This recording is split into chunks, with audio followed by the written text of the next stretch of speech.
Hi. Just wanted to start off being silly today. I'm Jen and I have a Bachelor of Psychology and I am passionate about using brain science and psychology-based personal development tools to help women fill their own cup first in order to be better mothers, sisters, friends, partners, whatever it is that their focus is. I'm also the host of 2 free Facebook groups, Strong Women with Jen and a new one called Highly Sensitive Extroverts. So if you are what's called a HSP or a highly sensitive person and you're an extrovert, that means you're truly unique, just like me, and we make up only about 6% of the population. And because we're quite different to most people, we have different struggles and different challenges. And so that's why I created the Highly Sensitive Extroverts group to help. So if you would like to join either of those 2 groups, I have included both links in the post attached to this video. I also wanted to draw your attention quickly to a free guide that I created called Feel Fantastic in 3 Simple Steps, and the link to that download is also in the post. Now, without further ado, today's topic is about the very, very common need to be liked. So think about this for a scenario. Have you ever found yourself being introduced to a new person?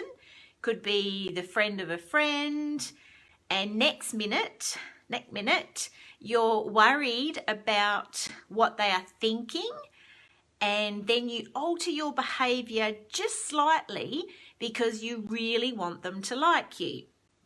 You don't even really know them, and this is the interesting thing. You don't even really know them, but you can't handle it when people don't like you. So if you can relate to this scenario, whether you're watching this live, which I don't think anyone's jumped on at the moment, or if you're watching the replay, please comment, please like me, or something similar in the comments below, just so that I know that I'm talking to the right people or giving a topic that is of interest. I know that this topic is relevant, however, because the idea from this topic came from some of the conversations that we've been having recently in one of my Facebook groups. So that's why I decided to do this video. To start off with, as I mentioned, the need to be liked is actually very common in human beings.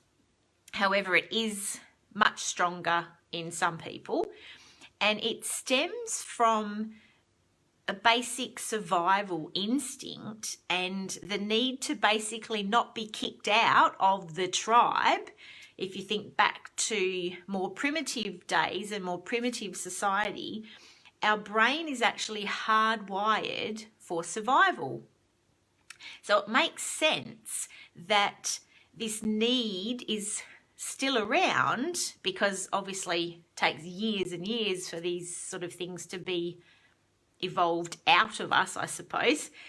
So it makes sense that the need is still around, even though not being liked is no longer a life-threatening situation as it was back in the day, where we kind of needed to stick together in order to survive. So that's where it comes from. The sad thing though is having this really strong need to be liked, so much so that we change our behaviour as a result of this need, it actually stops us from being our true authentic selves, and it creates anxiety in a wide range of situations. The problem is though that you're never going to be liked by everyone. That is just a simple fact, and we need to accept that. Now obviously that's easier said than done. Don't know if you can hear my little puppy dog in the background, but try and ignore him. So the getting rid of this or overcoming this need to be liked, as I said, is easier said than done, but I'm going to give you some pointers shortly on how to do this. Problem number 2 is if the person that you're interacting with when you notice this need to be liked pops up, if this person ends up liking you based on who you are being at the time, i.e. not your authentic self, then they don't really like you, do they? They only like the version of you that you presented to them.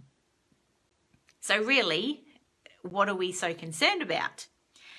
So in order to find true contentment and feel happy with your place in the world, you need to focus on people liking you for who you really are.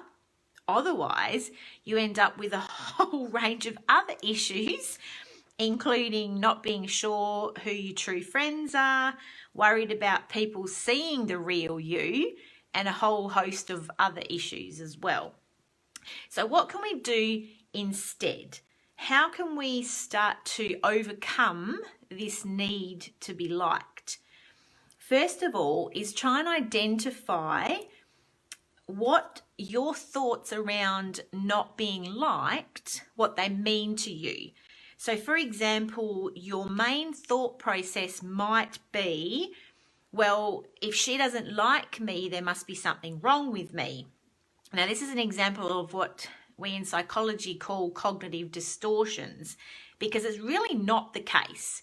If someone doesn't like you, it does not mean that there's something wrong with you. So having that thought process is a cognitive distortion. Another example could be, if she doesn't like me, other people won't like me and I won't have any friends and I'll be all alone and my whole life will be over. Now that's what in psychology we refer to as catastrophizing. So that's when we have a tendency to take one independent thing and we turn it into a big deal or a big drama or a catastrophe when really it's not that big a deal. So identify what your thoughts are around not being liked and try and see them for what they are. See if they are a cognitive distortion. If you are catastrophizing, then it's easier to let go of those thoughts and replace them with more helpful ones. The second thing you can do is focus on the actual impact in your life of them not liking you. For example, what could you still do even if this person doesn't like you? Can you still see your partner? Can you still hang out with your friends? Can you still hang out with your kids, your co-workers? Can you still engage in all the activities that you engaged in before? And if you can pretty much do everything you did before, then what difference does it make if someone doesn't like you? Really, no difference whatsoever. So why are we investing so much precious energy in worrying about it? The third tip I have for you is to remember this.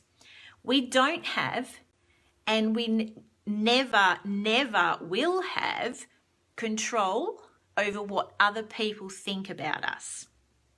But what we can do is take charge of what we think about ourselves. So the sooner that you can let go of trying to control things that you can't control, i.e. what other people think, the more freedom and peace that you will feel. And lastly, I think this issue really comes down to a lack of self-love and a lack of self-acceptance. Because when we are able to love ourselves unconditionally and accept ourselves just the way we are, it doesn't matter if other people love us, if they hate us, if they like us or they don't like us. We're okay with all of those scenarios. Now, getting to this point might feel like a long way off, for some of you because it depends on your starting point. It depends on how much self-confidence, how much self-love and self-acceptance you already have. But if this video is kind of really hitting home for you, and you have identified that you do have a really strong need to be liked, I would suggest that this is a massive red flag and that you are in need of some personal development in the area of self-acceptance and self-love. So what I've done is I've set up a mini challenge for you to participate. I'm mixing my words now. A mini challenge for you to participate in if you so wish. So the challenge is a 4-step challenge, really simple. Step 1 is grab a notebook and think about the last time you can remember when you experienced this need to be liked, and write down some details about the situation. For example, where you were, who you met, and their connection to you, if any. So was it the local barista at the coffee shop, or was it a friend of a work colleague that you met when you were out for Friday afternoon drinks? Step 2 is remind yourself of the control statement. So remember, I cannot control what other people think of me, and actually what they think of me is none of my business. So I'll say that again because you might want to write it down. So I cannot control what other people think of me, and actually what they think of me is none of my business. Step 3 is ask the question of yourself, does them or does that person not liking me really impact my life and what I can do and what activities I can enjoy? And obviously if the answer is no, then it's easier for you to start to step away from that need and go, well, really, it doesn't have much of an impact on my life. And the 4th step, and this is probably the most powerful in terms of starting to make a shift in yourself, is practice affirmations every day. So choose one that resonates with you. If you Google affirmations, self-love, self-acceptance affirmations, there'll be quite a few that come up. But one example could be, I love and accept myself just the way I am. And with this, affirmations by themselves are really quite powerful. But I recommend also trying, and these might seem a bit silly, but hear me out. I also recommend trying saying your affirmations in the Superwoman pose. And if you don't know what that is, you can probably Google Superwoman pose and it will show it. But basically it's hands on hips, shoulders back, head up, and legs kind of shoulder width apart. And it feels pretty silly when you're doing it, to be honest. But when you're doing it and you're saying your affirmations, it does really feel quite powerful. The other thing that you can try doing is when you're reciting your affirmations, look at yourself in the mirror. Now that can be quite confronting as well. But I guarantee that both of these tips actually help the affirmations stick in our brains, and our brain starts to process it and believe it much quicker. And I really like the Superwoman pose because you can do that if you're just sitting on your couch in the lounge room. You can stand up and do the pose. Could be a bit embarrassing if you're trying to do your affirmations in public though, but you never know. So that's the 4-step challenge. Get a notebook, think of the last time, put some details down about the situation, remind yourself about the control statement, ask the question, really, what impact does them not liking me actually have in reality on my life? And then practice affirmations every day. And I also recommend that you carry a notebook with you for the rest of the week and follow the steps that I outlined above every time you feel that need to be liked raising its ugly head. That's pretty much it for today's topic. And if you want help to incorporate daily affirmations into your routine, then I recommend downloading your free guide, 3 Simple Steps to Feel Fantastic. And the link to that is in the post as well. So I look forward to hearing how you go with overcoming your need to be liked. See you in the group or next week right here, same time, same place.